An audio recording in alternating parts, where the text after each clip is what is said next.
Hello students, welcome to the class of strength of material. Last class में student हमने देखा था कि जो शेयर स्ट्रेस होती है बेंडिंग की वजह से, उसका जो वेरिएशन होता है क्रॉस सेक्शन पे वो कैसा रहता है वो रहता है पैराबोलिक इन नेचर, राइट। हमने ये भी देखा था कि जो एक्सट्रीम फाइबर है उस पर हमेशा शेयर स्ट्रेस रहती है जीरो। एक्सट्रीम फाइबर का मतलब यहाँ पर है टॉप और बॉटम फाइबर, राइट। और न्यूट्रल एक्सिस पे it is not necessary that the shear stress will be maximum, right. Shear stress जरूरी नहीं मैक्सिमम हो, but in case of rectangular, square और I section it will be maximum, right. तो अब यहां पर थोड़ा सा हम आगे मूव करेंगे। in last class we have seen that what will be the shear stress on the rectangular beam cross section, right. Today we are going to discuss about the difference between bending stresses and bending stresses and shear stress due to bending। तो यहां comparison करेंगे, right. तो heading डालेंगे comparison between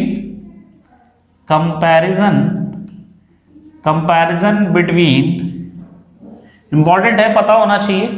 comparison between bending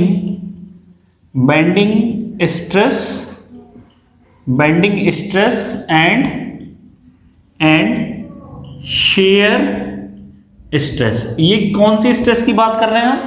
ये वो shear stress की बात कर रहे हैं जो बेंडिंग की वजह से आती है। ये डायरेक्ट शेयर की बात नहीं कर रहे हैं। डायरेक्ट शेयर हमेशा कांस्टेंट होती है, राइट। तो एक कॉलम बना लेंगे, लेफ्ट साइड में हम यहां पर लिख लेंगे बेंडिंग स्ट्रेस, कि बेंडिंग स्ट्रेस कैसी है, राइट। और यहां shear stress due to bending, shear stress due to bending. तो सबसे पहली बात यह कि हमें पता है कि जो बेंडिंग स्ट्रेस होती है बच्चों, वो हमेशा क्रॉस सेक्शन के परपेंडिकुलर लगती है। क्यों? क्योंकि हमें मालूम है जो बेंडिंग स्ट्रेस होती है उसका नेचर या तो वो टेंसाइल होगी या वो कॉम्प्रेसिव होगी। तो अगर बेंडिंग स्ट्रेस टेंसाइल है या कॉम्प्रेसिव है, दैट मीन्स ये एक नॉर्मल स्ट्रेस होती है, और नॉर्मल स्ट्रेस का बिहेवियर हमेशा क्रॉस सेक्शन पे परपेंडिकुलर रहता है। तो पहला पॉइंट आएगा bending stresses, bending stress will always act perpendicular to the cross section plane, right।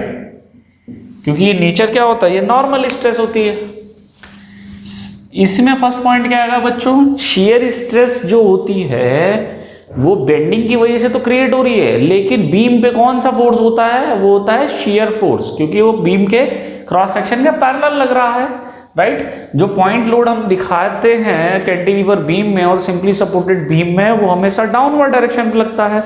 और जो डाउनवर्ड डायरेक्शन पे लगता है, ये आपको मैं एसएफडी बीएमडी में बताऊंगा, वो हमेशा ट्रांसफर शेयर लोड होता है, राइट। तो शेयर फोर्स क्यों है? क्योंकि वो पैरेलल लग रहा है क्रॉस सेक्शन के।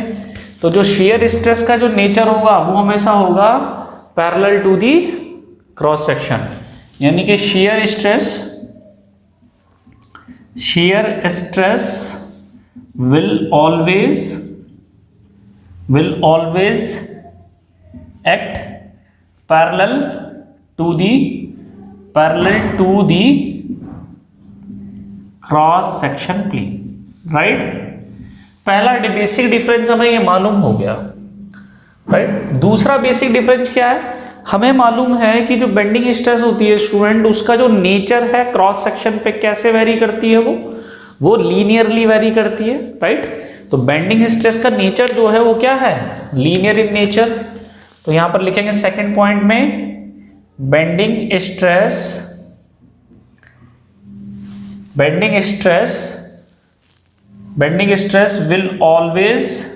will always linear in nature, right। यहां सेकेंड पॉइंट क्या अभी हमने देखा था, we have seen in the last class what will be the nature of shear stress due to bending over the depth of the beam, और we can say that over the cross section of the beam, right.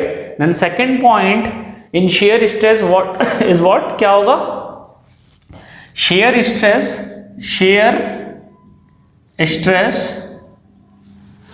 will always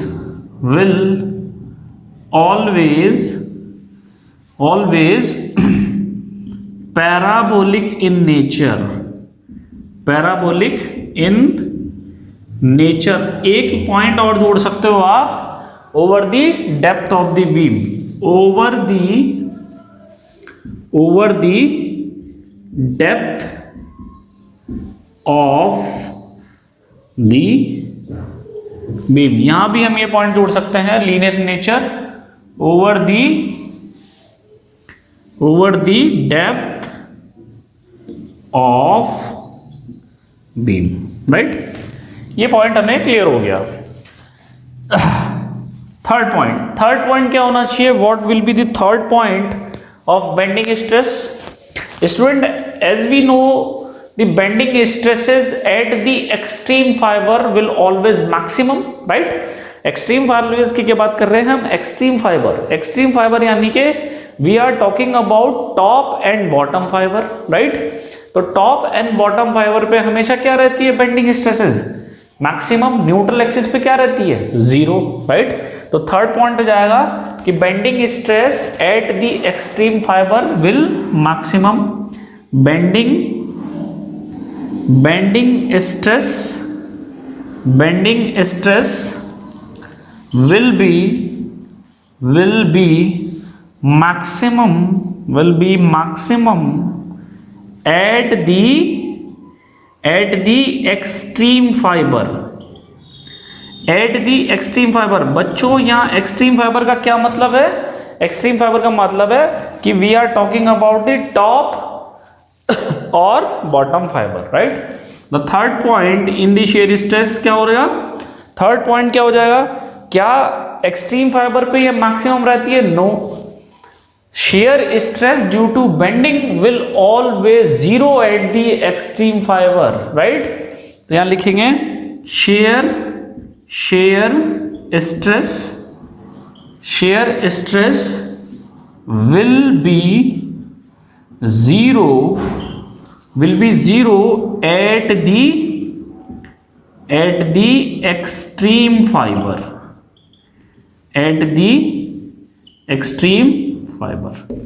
clear हो गई point? तो 3 basic point हमने discuss कर लिए, share के भी और बेंडिंग के। और क्या पॉइंट हो सकते हैं इसमें? एक पॉइंट ये भी हो सकता है कि जो बेंडिंग स्ट्रेस होती है वो न्यूट्रल एक्सिस पे क्या रहेगी? 0। न्यूट्रल एक्सिस पे क्या रहेगी? 0। तो थर्ड पॉइंट क्या हो जाएगा बेंडिंग में? बेंडिंग में हमारा थर्ड पॉइंट हो जाएगा बच्चों, फोर्थ पॉइंट हो जाएगा कि bending stress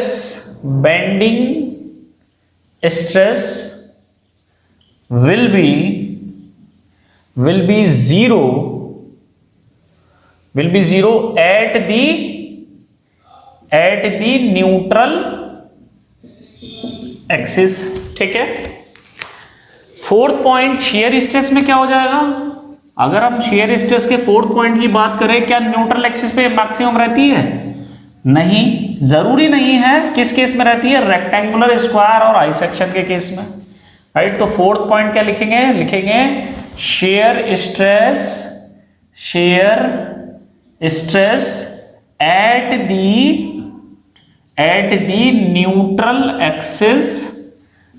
the neutral axis will be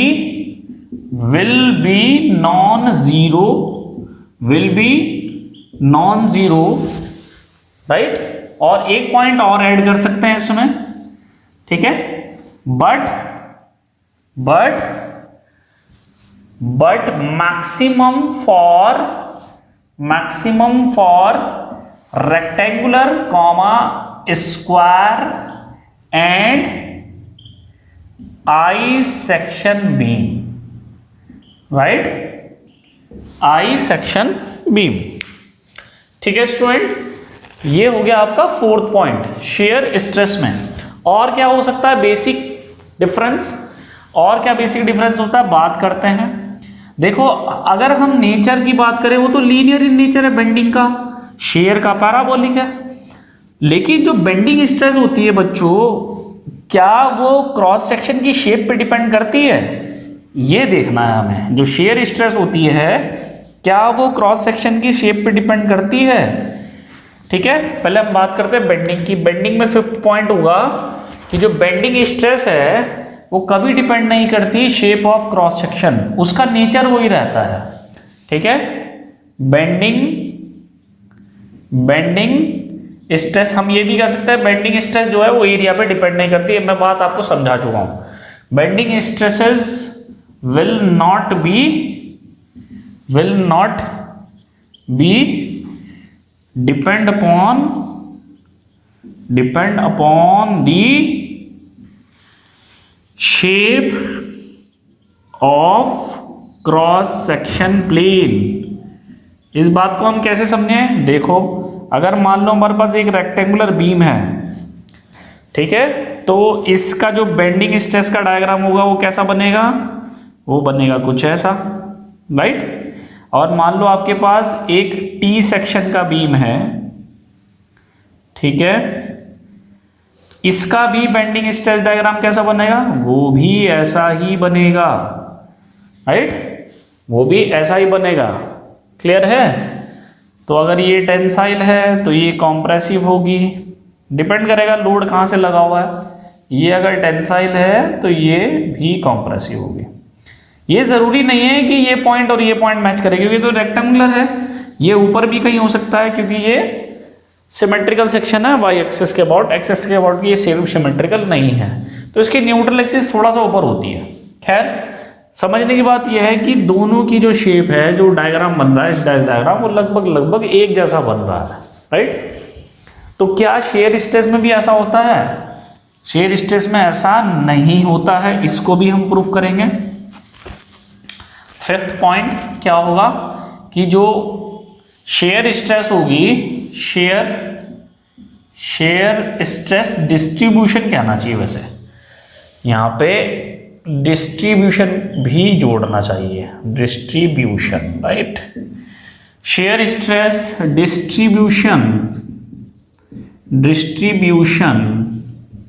will not be, will be, not तो आएगा नहीं यहां पे, will be depend upon the shape of cross section plane। Shape of cross section plane, इस बात को कैसे प्रूफ करें? देखो, मान लो एक रेक्टेंगुलर बीम है आपके पास, इसकी शेयर स्ट्रेस की क्या आ रही थी? ये पैराबोला बनेगा ना, ये ऐसी शेप बनेगी, क्लियर है, ये बनेगी ऐसी। लेकिन अगर मान लो यही टी सेक्शन हो, उसका भी ऐसा ही बनेगा? नहीं, उसका नहीं बनता ऐसा। देखेंगे क्यों नहीं बनता। ये फ्लैंज है, ये वेब है, नीचे वाला पोर्शन वेब कहलाता है, ऊपर वाला पोर्शन फ्लैंज कहलाता है। जब इसका डायग्राम बनाएंगे ना, मैं समझाऊंगा आपको कैसे बनेगा, तो बनता है ऐसा। शेयर स्ट्रेस का जो डायग्राम बनाओगे वो बनेगा बच्चों इस टाइप का, राइट, वो बनता है इस टाइप का। ये भी मैं समझाऊंगा क्यों ऐसा बनता है वो, ठीक है, बहुत इजी है इसको समझना। देखो यहां पर एरिया ज्यादा है क्रॉस सेक्शन का, तो जहां एरिया ज्यादा होगा वहां स्ट्रेस कम होगी, तो ये कम स्ट्रेस हुई, पैराबोलिक। लेकिन ये जैसे ही फ्लैंज से वेब में एंटर कर रहे हैं तो ये एरिया बहुत कम हो गया, ये एरिया हो गया जरा सा क्रॉस सेक्शन, क्योंकि इसकी एज कम है तो इसलिए स्ट्रेस एकदम से इंक्रीज कर जाएगी। ये मतलब होता है इसका। तो समझने की बात यह है कि यहां पर देखो दोनों की शेप एक जैसी मिल रही है बेंडिंग में, पर शेयर में क्या ऐसा हो रहा है? नहीं। इसीलिए शेयर स्ट्रेस का जो डिस्ट्रीब्यूशन होगा वो डिपेंड करेगा shape of cross section plane पे। तो ये एक बेसिक डिफरेंस है जो हमने अभी डिस्कस की है। बेंडिंग स्ट्रेसेस और शेयर स्ट्रेस में क्या डिफरेंस होता है ये आपको पता होना चाहिए, राइट। ये आपको मालूम होना चाहिए कि what will be the difference between bending stresses and shear stresses. Clear है? क्योंकि दोनों ही क्या हो रही है, दोनों ही बेंडिंग की वजह से क्रिएट होती है, ठीक है। और ये वो शेयर स्ट्रेस नहीं है डायरेक्ट शेयर, कभी आप इसको डायरेक्ट शेयर समझ लो। We are talking about the shear stress due to bending, right. तो नेक्स्ट मूव करते हैं। अभी हमने लास्ट क्लास में हमने रेक्टेंगुलर बीम पे देखा था स्ट्रेस का डिस्ट्रीब्यूशन कैसा होता है। अब हम देखेंगे कि जो ट्रायंगुलर सेक्शन होता है उस पे शेयर स्ट्रेसेस कैसे निकाली जाती है। तो नेक्स्ट हेडिंग होगी हमारी shear stresses due to bending for triangular cross section, या फॉर ट्रायंगुलर बीम भी कह सकते हैं, राइट। हेडिंग डालेंगे यहां पे shear stress due to bending, right, shear stress due to bending for triangular beam. Important है थोड़ा सा, ठीक है। अनसिमेट्रिकल सेक्शन होता है ट्रायंगुलर, तो उसमें देख लेते हैं क्या उसमें न्यूट्रल एक्सिस पे मैक्सिमम आती है क्या, ठीक है। ये हमें प्रूफ करना है कि न्यूट्रल एक्सिस पे ये मैक्सिमम नहीं होती, ठीक है। तो हेडिंग डालेंगे shear stress due to bending for triangular section, for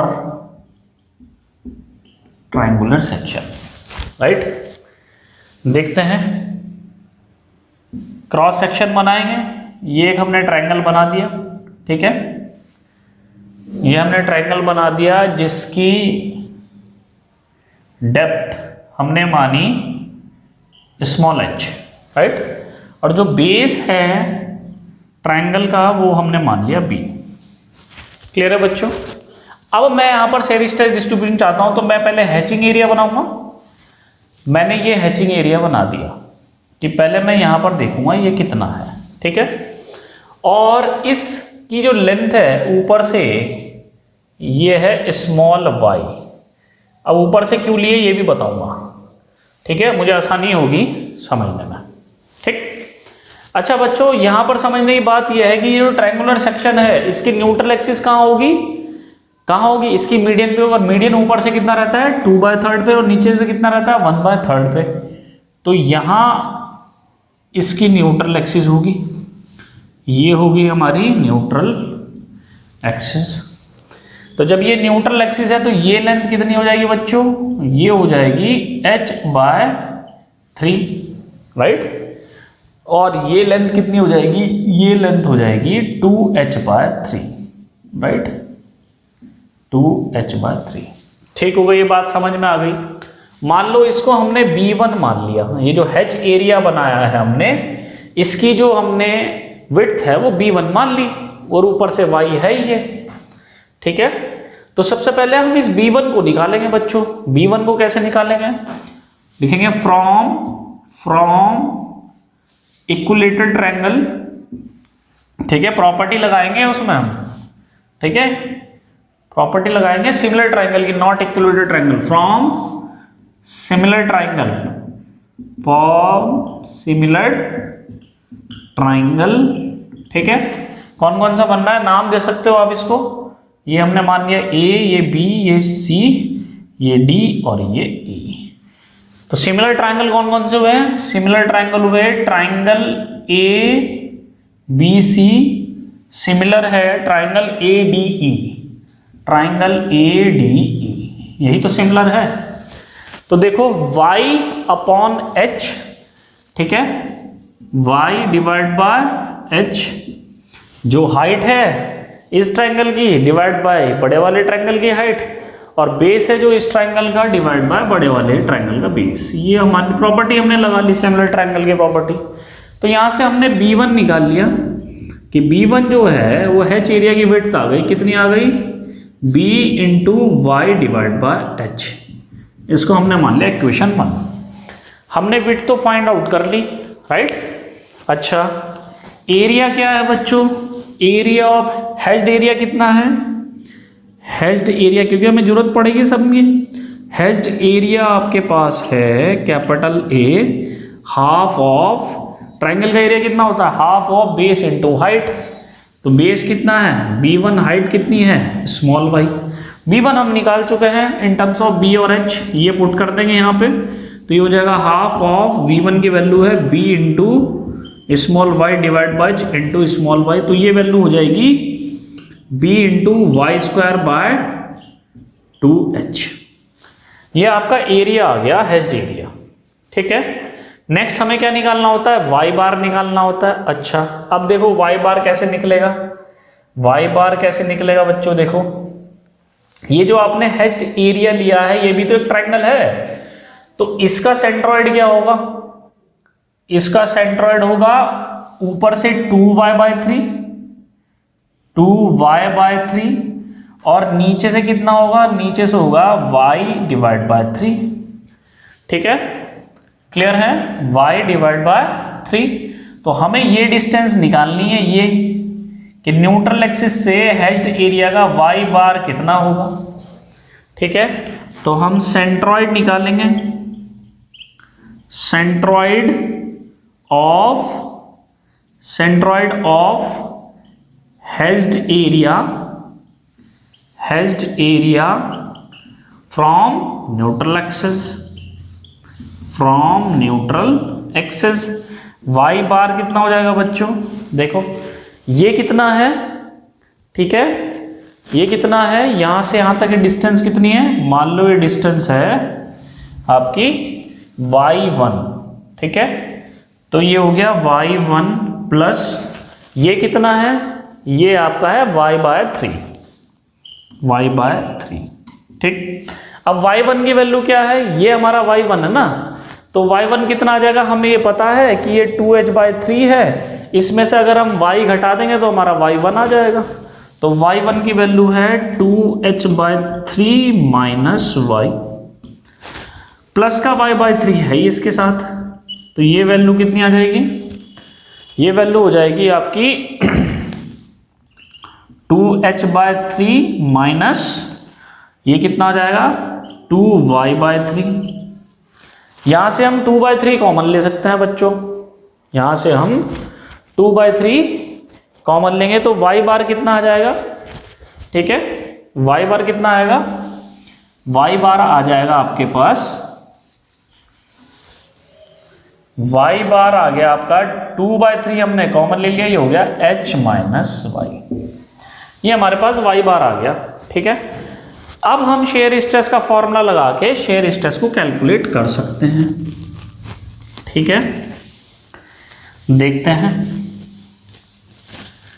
देखो शेयर स्ट्रेस जो है उसका फॉर्मूला क्या था, shear force into area into y bar, ये एरिया किसका था, हेज्ड एरिया, वाई बार हम निकाल चुके हैं, I of neutral axis into width, किसकी विड्थ है, ये विड्थ है हेज्ड एरिया की, तो यहां B1 पुट करेंगे।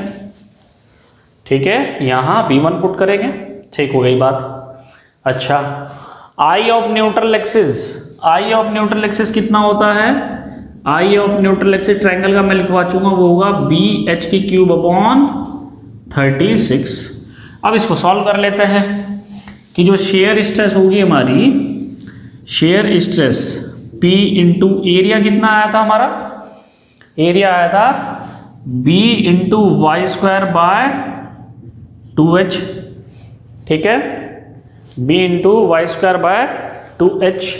y बार हम कैलकुलेट कर चुके हैं, कितना आ रहा है 2/3 इंटू H माइनस वाई। ठीक हो गई बात।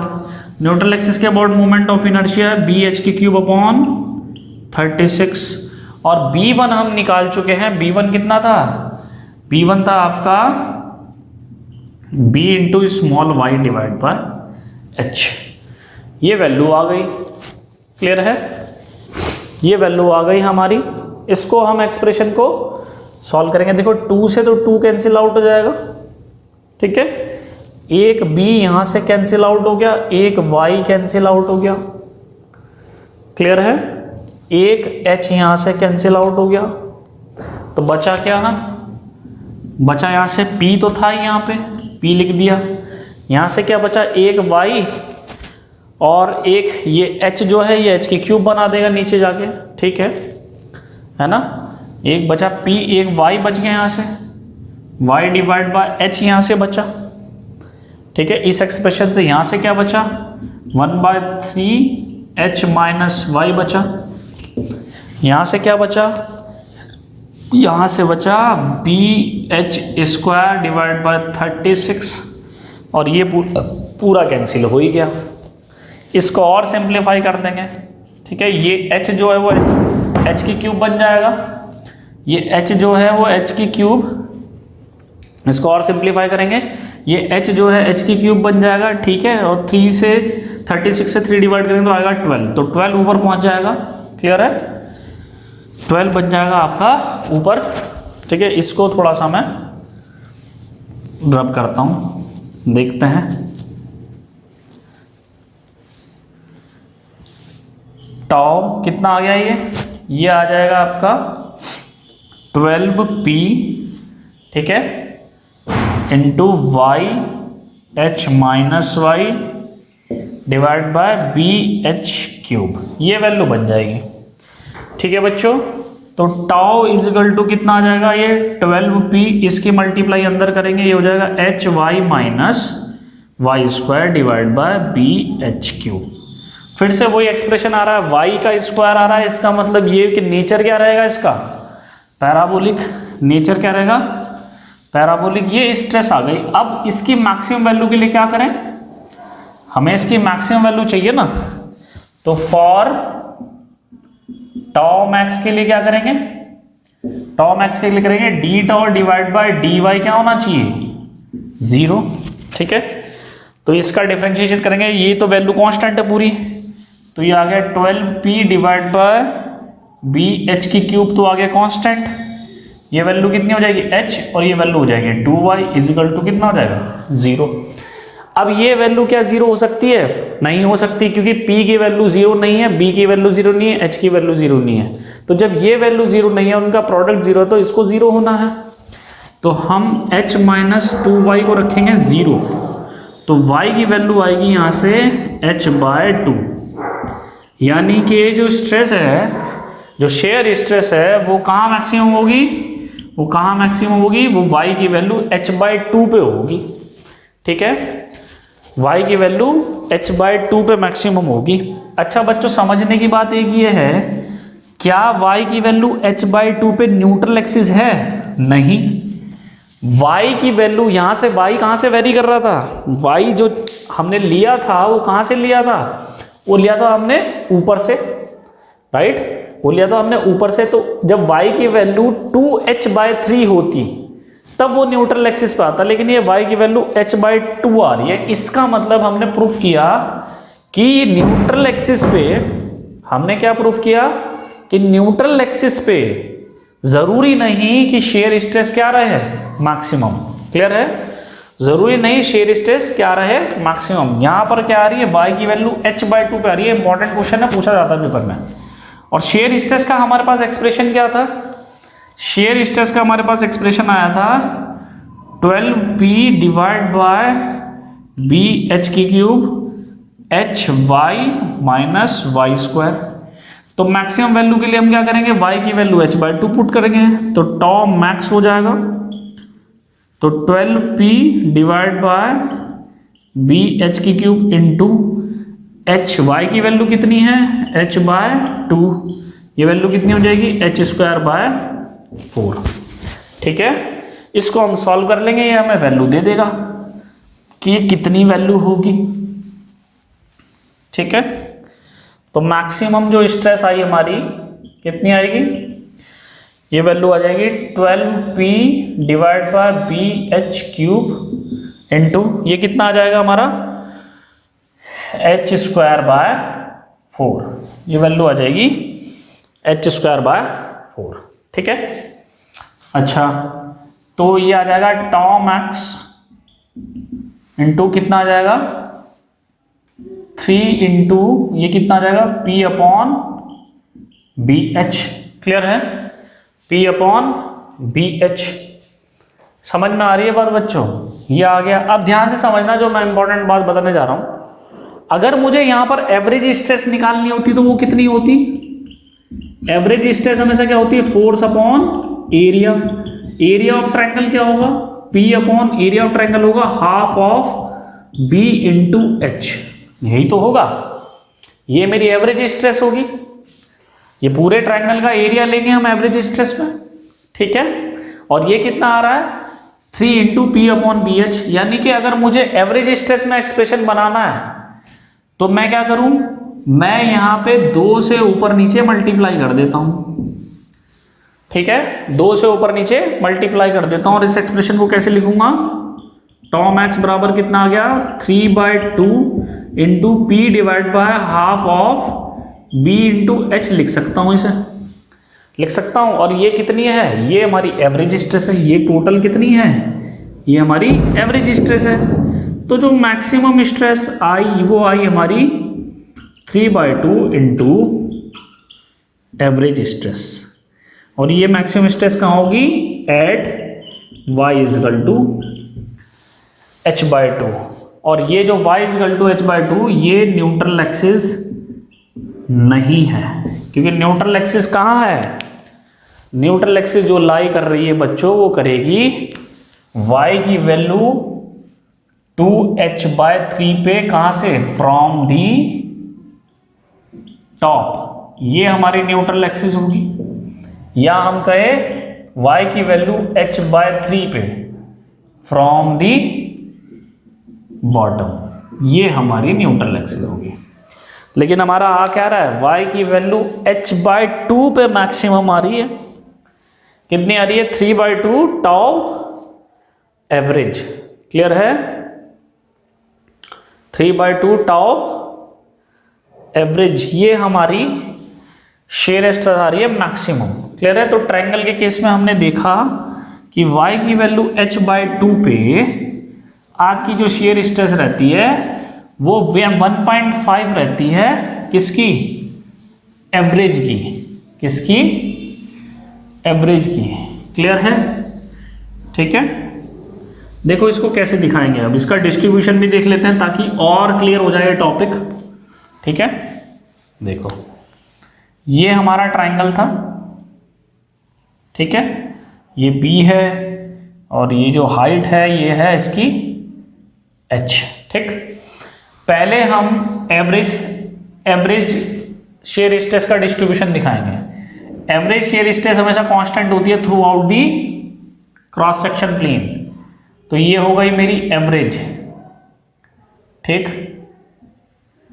ये जो हम दिखा रहे हैं ये है मेरा एवरेज क्रॉस सेक्शन। अब इसी पे हमने दिखाना है क्या, इसी पे हमने दिखाना है shear stress distribution due to bending. ये क्या है, ये है मेरी टाउ एवरेज, ठीक है। अब shear stress due to bending कहाँ, y की वैल्यू h/2 पे मैक्सिमम आई है, तो ये जस्ट इसकी हाफ हो जाएगी। ये वैल्यू क्या है, ये वैल्यू होगी h/2 पे, यहां मैक्सिमम होनी चाहिए, ठीक है। तो यहां मैक्सिमम कैसे दिखाएं, यहां दिखाएंगे ये होगा हमारा शेयर स्ट्रेस डिस्ट्रीब्यूशन, ठीक है। ये वैल्यू जो है y की वैल्यू h/2 पे, ये वैल्यू हमारी मैक्सिमम रहेगी, ये वैल्यू रहेगी हमारी मैक्सिमम, ठीक है। ये होगी हमारी टाउ मैक्स, जिसकी वैल्यू कितनी आई है 3/2 इंटू टाउ एवरेज, ठीक है। इसको कैसे दिखाएंगे, इसको भी ऐसे दिखाएंगे, क्योंकि पैराबोलिक इन नेचर है, ऐसे ही वेरी करेगी।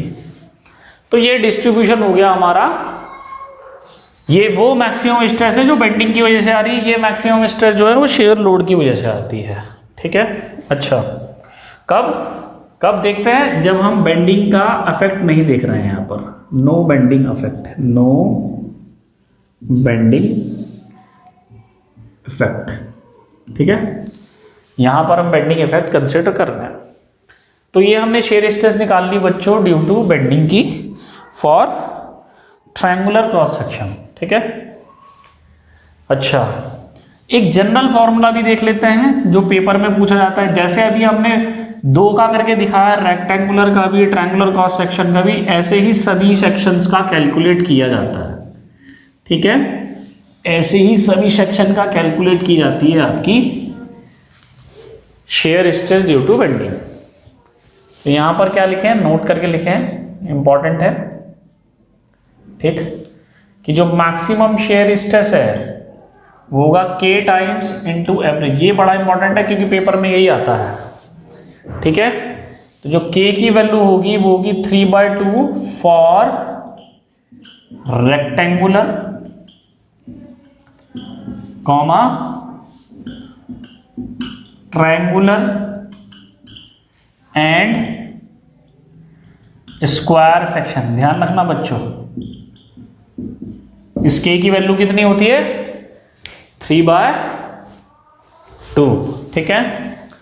अच्छा, बात करते हैं सर्कुलर क्रॉस सेक्शन की, उसका भी ऐसे ही कैलकुलेट करेंगे, ठीक है। ये हो गया 1 point. Second point, tau max is equal to होगा हमारा K times into tau average. K की वैल्यू होगी 4/3, ये बहुत पूछा जाता है, ठीक है, for circular section. Circular section के केस में कितनी रहती है, 4/3। Third, tau max is equal to K times into tau average, और K की वैल्यू होती है 9/8 for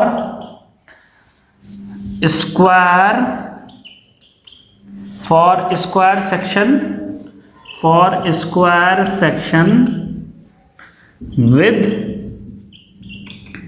diagonal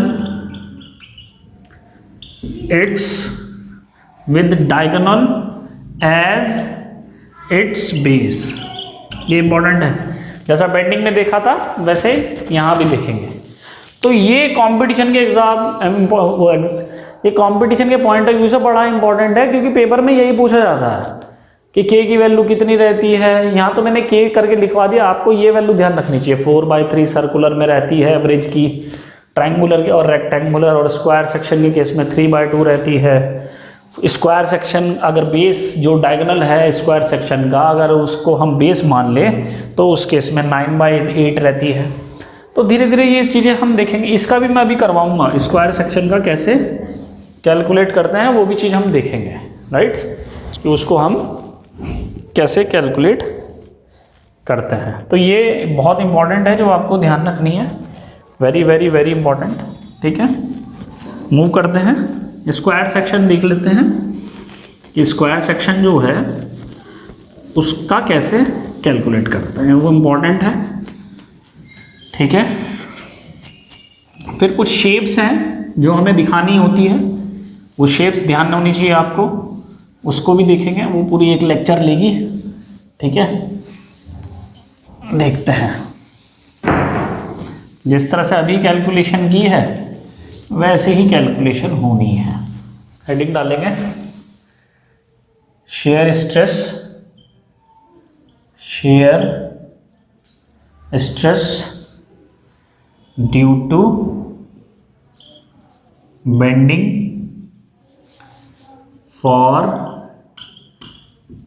square section with diagonal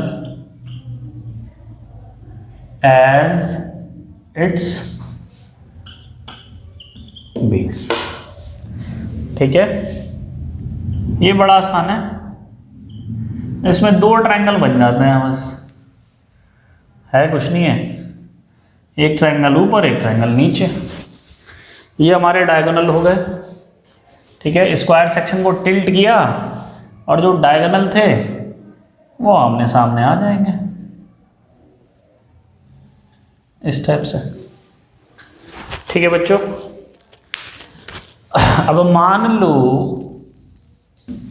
कि ये जो है, जो डायगोनल हम, ये क्या होगा, ये डायगोनल होगा, ये डायगोनल होगा, ये भी डायगोनल होगा।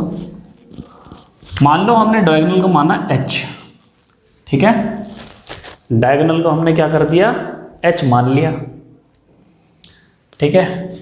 और ये वैल्यू कितनी हो जाएगी, फिर ये भी तो डायगोनल होगा, तो यहां से लेके यहां तक ये भी होगा h, क्योंकि ये भी डायगोनल है। ये वैल्यू हो जाएगी h/2, ये वैल्यू कितनी हो जाएगी, ये वैल्यू हो जाएगी स्मॉल h/2। ठीक है। अच्छा, चूंकि ये स्क्वायर है तो इसकी साइड क्या है, इसकी साइड है स्मॉल a। ठीक है। स्क्वायर का जो डायगोनल होता है उसकी जो लेंथ होती है वो होती है a/a×√2। ठीक है। यानी कि h बराबर क्या है, यानी कि h बराबर है a√2। क्लियर हो गई बात, क्योंकि ये डायगोनल है इसका। तो h/2 की वैल्यू क्या हो जाएगी, a/√2 हो जाएगी, 2 से डिवाइड कर देंगे, तो यानी कि ये वैल्यू है a/√2। अब बेंडिंग में मैंने आपको इसका मोमेंट ऑफ इनर्शिया कैलकुलेट कराया था दोनों का, वो कितना आया था। इस केस में न्यूट्रल एक्सिस क्या होती है, मैंने बताया था BC हो जाता है। तो जो I है न्यूट्रल एक्सिस का वो कितना हो जाता है, वो 2 टाइम्स, 2 ट्रायंगल बन रहे हैं वो कर देते हैं, triangle 1 triangle 2, 2 times into triangle 1 base के अबाउट, ऐसे करके निकाल सकते हो आप।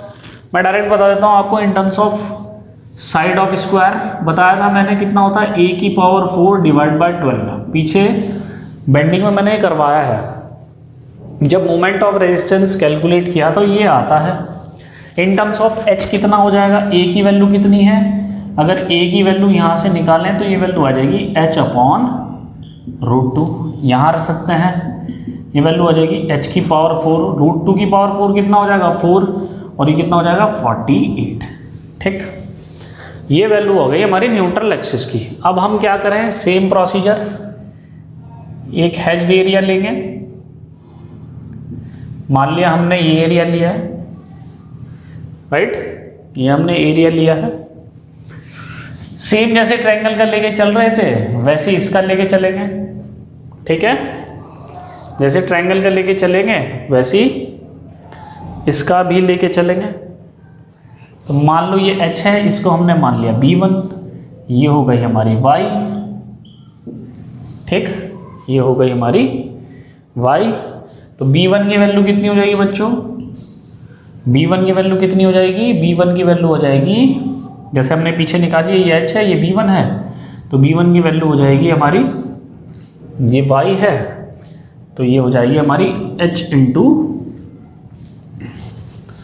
सिमिलर ट्रायंगल की प्रॉपर्टी लगाएंगे। ठीक है, तो ये हो जाएगी, ऐसे कर लेते हैं h/2, ये भी क्या है, ये h है। ठीक है, सिमिलर ट्रायंगल की प्रॉपर्टी लगाएंगे, यहाँ a हो गया, ये b, ये c, ये d और ये e। तो सिमिलर ट्रायंगल कौन सा है, ABC, ट्रायंगल ADE में h/2। ठीक है, ये वाली हो गई h/2 divide by small y। ठीक है, डिवाइड बाय स्मॉल y, तो बराबर क्या हो जाएगा, h divide by b1। h/2 से h/2 कैंसिल आउट हो गया, ये हो गया b1 = 2y, ये हमारी आ गई b1। ठीक है बच्चों, ये हमारी आ गई b1 हमने निकाल लिया। अब क्या है, एरिया, एरिया क्या है, हैच्ड एरिया बताओ क्या होगा, area of hatched section, area of hatched section, area कितना है, हाफ ऑफ, बताओ, half of b1 into small y। b1 की वैल्यू कितनी है 2y, तो ये कितना हो जाएगा y²। एरिया आ गया आपका y²। क्लियर है। ऐसे ही सेंट्रॉइड निकालेंगे, किसका, हैच्ड एरिया का, centroid of hatched area, centroid of hatched area from neutral axis, from neutral axis. तो y बार कितना होगा, y बार होगा y1 प्लस इसका 1/3, इसका 1/3 कितना होगा y/3। y1 कितना होगा, अगर मैं h/2 में से ये y माइनस कर दूं तो y1 निकल जाएगा, तो h/2 minus y plus y/3। तो तो ये वैल्यू कितनी हो जाएगी, ये वैल्यू हो जाएगी h/2 minus 2y/3, h/2 minus 2y/3, ये वैल्यू हमारी आ गई। ठीक है, इस वैल्यू को हमने निकाल लिया है। हमने सेंट्रॉइड फाइंड आउट कर लिया, एरिया फाइंड आउट कर लिया और विड्थ भी फाइंड आउट कर ली। तो नेक्स्ट स्टेप अब हमारा क्या होगा, अब हमें शेयर स्ट्रेस डिस्ट्रीब्यूशन को फाइंड करना होगा कि ये शेयर स्ट्रेस डिस्ट्रीब्यूशन कैसे होगा स्क्वायर सेक्शन के केस में, जब हम डायगोनल को क्या मान के चल रहे हैं, एज अ बेस। ठीक है, आगे मूव करते हैं।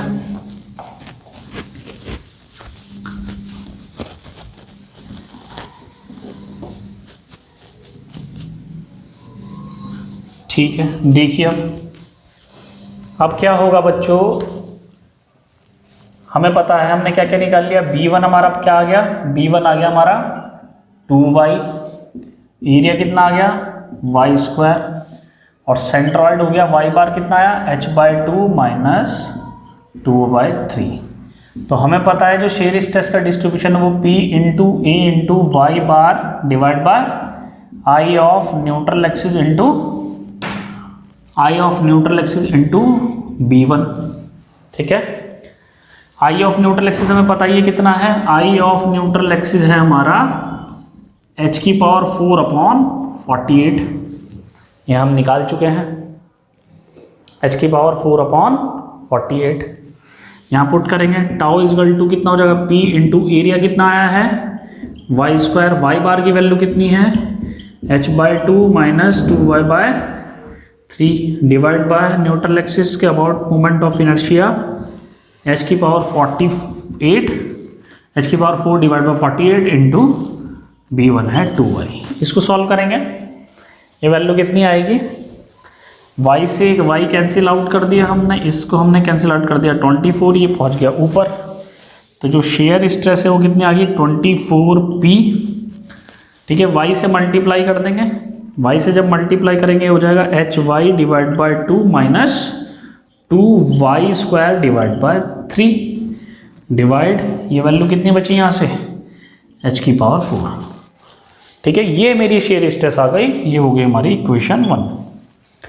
अब इसकी मैक्सिमम वैल्यू देखने के लिए क्या करें बच्चों, इसकी मैक्सिमम वैल्यू को देखने के लिए हम वही करेंगे, डिफरेंशिएट करेंगे और फिर उसको 0 पुट करेंगे। क्लियर है, इसकी मैक्सिमम वैल्यू देखने के लिए क्या करें, हम डिफरेंशिएट करेंगे और उसको पुट करेंगे। तो यहाँ क्या लिखें, हम यहाँ लिखेंगे फॉर मैक्सिमम वैल्यू,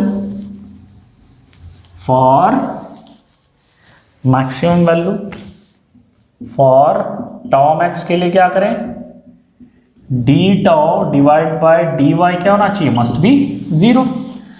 इसको डिफरेंशिएट करेंगे तो कितना आ जाएगा 24p डिवाइड बाय h⁴। इसको डिफरेंशिएट करेंगे तो कितना आ जाएगा h/2 यहाँ से बचेगा और ये कितना हो जाएगा 4y डिवाइड बाय 3, 2y कितना हो जाएगा 4y, ये वैल्यू होनी चाहिए 0। क्लियर है, डिफरेंशिएट कर दिया। अब ये तो 0 हो नहीं सकता, तो ये 0 होगा। तो h/2 minus 4y divide by 3 equal to 0। तो y की वैल्यू कितनी आ गई यहाँ से, y की वैल्यू आ गई 3h डिवाइड बाय 8। अब ये y की वैल्यू 3h डिवाइड बाय कहाँ से आई है, कहाँ से ले रहे थे हम y हमेशा हम टॉप से ले रहे थे, या फ्रॉम दी टॉप। ठीक है, ये आई इस y की वैल्यू, इस पे हमारी जो शेयर स्ट्रेस होगी वो मैक्सिमम होगी। वो कितनी होगी वो भी कैलकुलेट करेंगे, ठीक है। फिगर अब हटा देता हूं, फिगर का कोई रोल नहीं है, फिगर का काम खत्म हो चुका है। ठीक है, देखो मैक्सिमम कितनी रहेगी स्ट्रेस, तो tau is equal to tau max होगा कब, जब y की वैल्यू होगी 3h/8 फ्रॉम द टॉप। ठीक है, तो टॉ मैक्स कैसे आएगा, ठीक है, टाउ कितनी थी, ये वैल्यू है हमारी 24p divide by h⁴, hy divide by 2 minus 2y² divide by 3। ये थी हमारी टाउ। मैक्सिमम होगा 3h/8 पे, तो टाउ मैक्स होगा 3h/8 पे। क्लियर है? तो 24p divide by h4, h/2, y की value 3h/8 minus 2/3 into minus 2/3 into कितना आएगा, इंटू y² कितना होगा 3h/8 का होल स्क्वायर। ठीक है, इसको सॉल्व करेंगे। 3h/8 कॉमन ले सकते थे पहले, ठीक है, वो ज़्यादा आसान हो जाता। टॉम एक्स कितना होगा 24p divide by h4 into 3h/8 को हमने कॉमन ले लिया, यहाँ से बचा h/2 माइनस ये कितना हो जाएगा 2/3 इंटू 3h/8। इसको सॉल्व करना आसान होगा।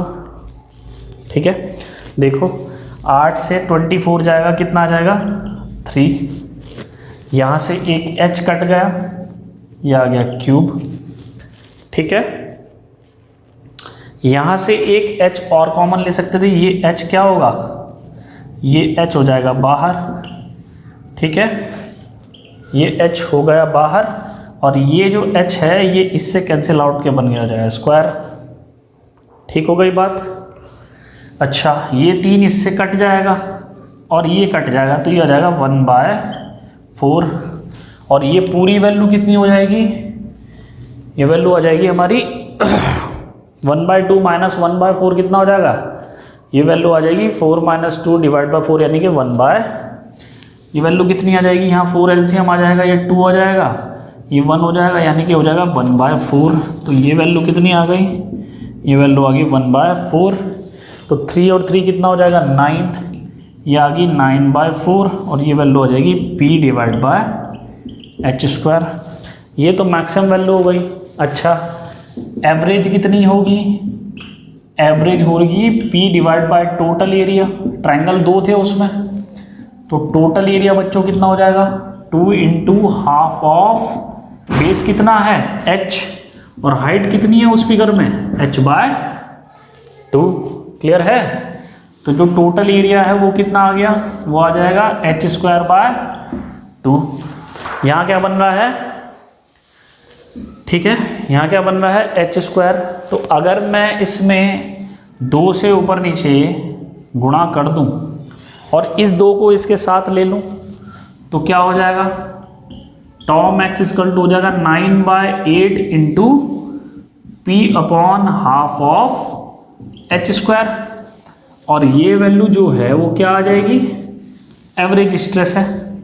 तो टॉम एक्स इक्वल टू हो गया 9/8 इंटू टाउ ऑफ एवरेज।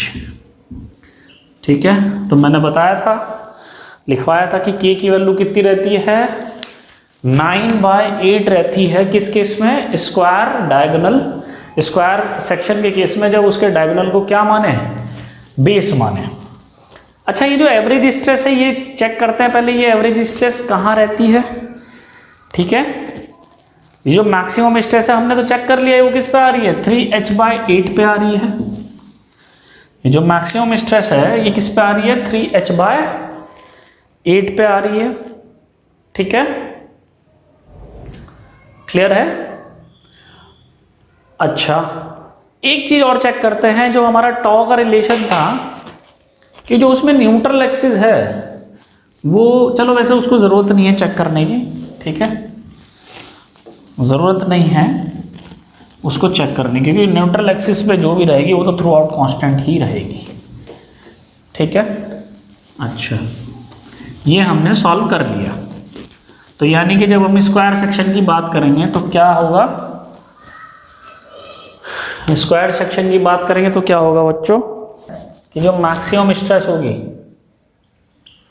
वो आएगी 9/8 इंटू टाउ ऑफ एवरेज, और y की वैल्यू किस पर रहेगी मैक्सिमम 3h/8। ये इंपॉर्टेंट है, ये जो रिलेशन है ये बहुत इंपॉर्टेंट है। ठीक है, ये जो रिलेशन है ये बहुत ज़्यादा इम्पॉर्टेंट है from the exam point of view. अच्छा, इसका स्ट्रेस डिस्ट्रीब्यूशन देखते हैं स्टूडेंट। स्ट्रेस डिस्ट्रीब्यूशन कैसे है? क्या न्यूट्रल एक्सिस पे स्ट्रेस जीरो आ रही है? पहले ये चेक किया जाए। क्या मैक्सिमम आ रही है? ये चेक किया जाए। पहले इसको चेक करेंगे, ठीक है। देखोगे मैं बताऊंगा क्यों। देखो न्यूट्रल एक्सिस y की वैल्यू अगर h/2 हो तो ये क्या होगी? एट न्यूट्रल एक्सिस पे होगी। तो जो टाउ है न्यूट्रल एक्सिस का वो कैसे निकालें? कितनी आ रहा था एक्सप्रेशन? एक्सप्रेशन आ रहा था हमारा 24 p डिवाइड बाय h की पावर 4, ठीक है। कितना आ रहा था? h/2 इंटू वाई माइनस के कितना आ रहा था? 2y। एक्सप्रेशन कितना आ रहा था? h/2 इंटू वाई माइनस कितना था? 2y/3 था शायद, ठीक है। अब यहाँ y की वैल्यू अगर h/2 पुट करें, क्योंकि अभी डिस्ट्रीब्यूशन देखना है तो हमें ये भी पता होना चाहिए न्यूट्रल एक्सिस पे कितनी स्ट्रेस आ रही है, इसलिए कैलकुलेट कर रहे हैं। 24p डिवाइड बाय h की पावर 4, ये वैल्यू कितनी हो जाएगी? h² डिवाइड बाय 4 और h/2, 2 से 2 कैंसिल हो गया, ये हो जाएगा आपका, ये स्क्वायर आएगा, ठीक है। 2 से 2 कैंसिल हो जाएगा तो ये कितनी आ जाएगी? 2, ये आ जाएगी h की पावर 4, 2 ये आ जाएगा हमारा h²/6 आ जाएगा ये, ठीक है। तो इसको सॉल्व करेंगे, कितना आ जाएगा एलसीएम? ये आ जाएगा 12, एलसीएम आ जाएगा हमारा 24p डिवाइड बाय h की पावर 4, 12 आएगा, ये आ जाएगा 3, आ जाएगा 2, ये आ जाएगा 1, यानी कि h² डिवाइड बाय 12। तो ये वैल्यू कितनी आ जाएगी? आ जाएगी 2, यहाँ से कटा, ये कितना आ जाएगा? h², ये वैल्यू होगी p/½ ऑफ h², ठीक है। तो जो न्यूट्रल एक्सिस पे हमारी जो स्ट्रेस आ रही है वो कितनी आ रही है? p/½ ऑफ h², और ये वैल्यू किसके बराबर थी? टाउ एवरेज के। तो समझने की बात यह है बच्चों कि जो न्यूट्रल एक्सिस पे स्ट्रेस रहेगी यहाँ पे वो एवरेज स्ट्रेस के बराबर रहेगी। किस केस में? जब स्क्वायर सेक्शन को हम देख रहे हैं और डायगोनल उसका क्या है? बेस। ये बड़ा इंपॉर्टेंट है। न्यूट्रल एक्सिस पे किसके बराबर रहेगी? एवरेज स्ट्रेस के बराबर रहेगी, ठीक है। किसके बराबर रहेगी? एवरेज स्ट्रेस के बराबर रहेगी। ये जो लेक्चर है ये आपको बार बार देखना है, रिपीट करके, ठीक है। ये आपको बार बार देखना है। अच्छा, इसका डिस्ट्रीब्यूशन क्यों मैंने कैलकुलेट किया न्यूट्रल एक्सिस पे? क्योंकि न्यूट्रल एक्सिस पे बिना कैलकुलेट किए जंक्शन नहीं कैलकुलेट कर पाओगे आप, क्योंकि ये स्क्वायर सेक्शन है। इसमें आपको देखो कैसे इसका डिस्ट्रीब्यूशन बनाएंगे, इसीलिए न्यूट्रल एक्सिस पे फाइंड आउट किया। ये हो गया हमारा स्क्वायर सेक्शन, ठीक। अब हमें यहाँ स्ट्रेस डिस्ट्रीब्यूशन बनाने के लिए हमें यहाँ तो पता होना चाहिए ना, ये मेरी न्यूट्रल एक्सिस थी। जब तक मुझे यहाँ की स्ट्रेस पता नहीं होगी तब तक मैं शेयर स्ट्रेस डिस्ट्रीब्यूशन नहीं फाइंड आउट कर सकता। अब समझने की बात यह है, देखो बच्चों, एक ट्रायंगल पे फोकस करो पहले। हमारी जो मैक्सिमम स्ट्रेस क्या आ रही थी? हमारी मैक्सिमम स्ट्रेस आ रही थी y की वैल्यू 3h/8, तो y की वैल्यू 3h/8 यहाँ पे होगा कहीं, ठीक। और ये टोटल वैल्यू कितनी है? ये टोटल वैल्यू है h/2, ठीक। ऐसे ही नीचे कहीं होगा, ये भी तो होगा 3h/8, और ये भी कितना है? h/2। दो ट्रायंगल बन रहे हैं। न्यूट्रल एक्सिस पे क्या है? एवरेज स्ट्रेस है। यहां मैक्सिमम है, यहां एवरेज है, तो मैक्सिमम तो हमेशा एवरेज से ज्यादा रहेगी, 9/8 आ रही है। इसका मतलब कि ये जो जंक्शन है, तो ये तो हमने पहले बना लिया, ये मेरी एवरेज है, मान लो इतनी। अब मैक्सिमम कहाँ होगी? मैक्सिमम होगी ये, यहाँ भी मैक्सिमम कहाँ होगी? मैक्सिमम होगी ये। तो स्ट्रेस का डिस्ट्रीब्यूशन कैसा रहेगा? पैराबोलिक इन नेचर रहेगा, इस टाइप का, ठीक है। ये रहेगा पैराबोलिक इन नेचर। नेचर तो वही रहेगा पैराबोला। ये मेरी मैक्सिमम स्ट्रेस डिस्ट्रीब्यूशन होगा,